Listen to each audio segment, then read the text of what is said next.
I bought this camera almost 2 years ago, and since then, I've used it to film multiple sports and also recommended it to over 100,000 up-and-coming sports videographers as the best budget camera on the market. But with plenty of new cameras available since then, is the Sony ZV-E10 still worth it? Or is it too old? When it comes to finding the right camera for your needs, specs and features are definitely important. However, at this price range, most cameras end up having the same specs and the same features. So today I want to talk about the good and also the bad that sets this camera apart.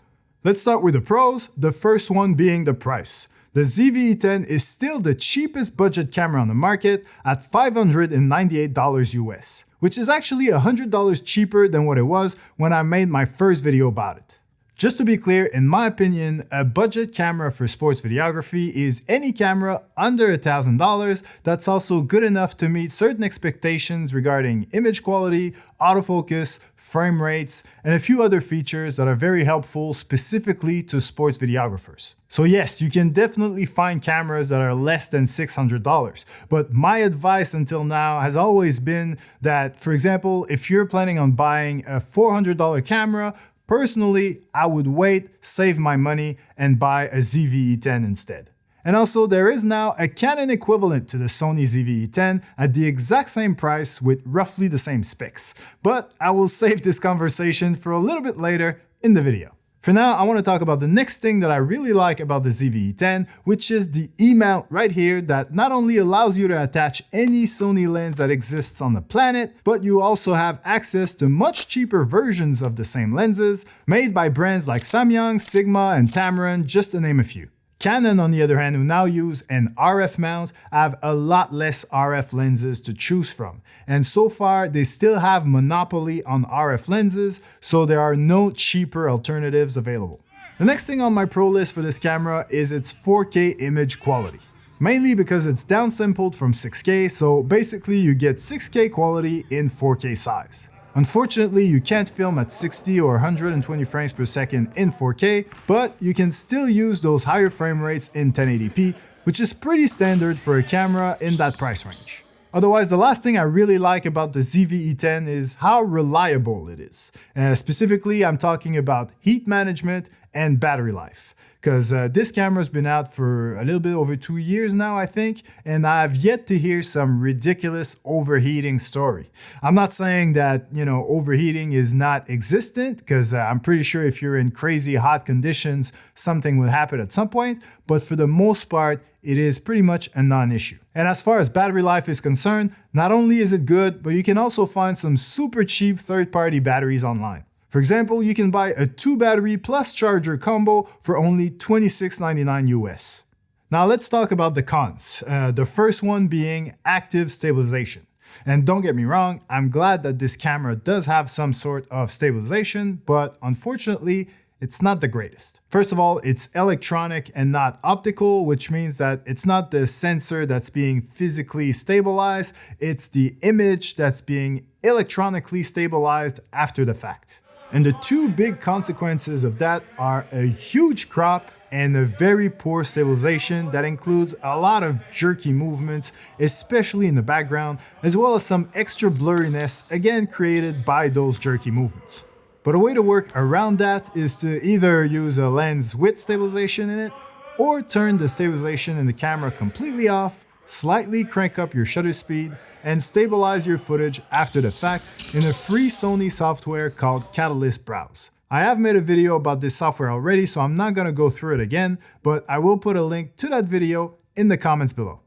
The next item on my cons list is the infamous rolling shutter, which is the most overrated complaint about this camera, in my opinion. Don't get me wrong, it does exist, which is why it made my cons list, but seriously. If you don't know, rolling shutter is this weird wobbly effect that you see when quickly moving the camera side to side. And I'm sorry, but in what world, rolling shutter or not, in what world is this a shot that you would keep anyway? And if you're not gonna keep those quick pans, then why would you care what they look like? It would be complaining about how dark your shots are when you put your lens cap on. Like, who cares? But anyway, end of rant, and let's just keep on going.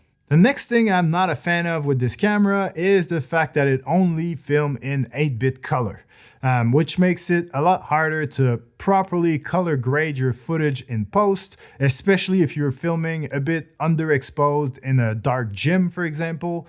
But at the same time, 8-bit color is kind of the price to pay for a budget camera. And at least the ZV-E10 does have S-Log2 and S-Log3 picture profiles, which give you the dynamic range necessary to deal with some harsh conditions. However, I would stay away from S-Log3 personally when filming in 8-bit and stick to S-Log2.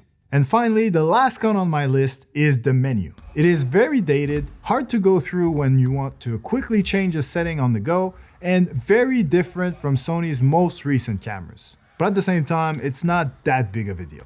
So, do I still recommend this camera in 2024?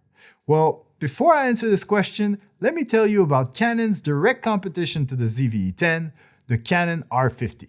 That camera is actually much better at taking photos than the ZV-E10, mainly because of its electronic viewfinder, its computational photography feature, and its higher frame rate. As far as video is concerned, the Canon R50 can actually record 10-bit color in HDR mode, which would be great for grading, but unfortunately there is no log picture profile in that camera, which limits the grading capabilities quite a bit.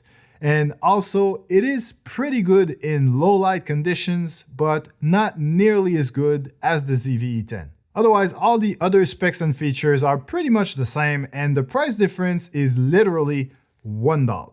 So if you are into sports photography just as much as you're into sports videography, then the Canon R50 might actually be the right choice for you, assuming that you're okay with spending big money on RF lenses. But if you're strictly a video person, I still believe that the Sony ZV-E10 should be your first camera for sports videography in 2024. The access to so many great third-party and second-hand lenses too, as well as its great performance in low-light conditions, which I totally forgot to include in my pros list for some reason, but those two facts alone, to me, confirm the Sony ZV-E10 as the GOAT of budget sports videography, at least until the Mark II comes out, whenever that is.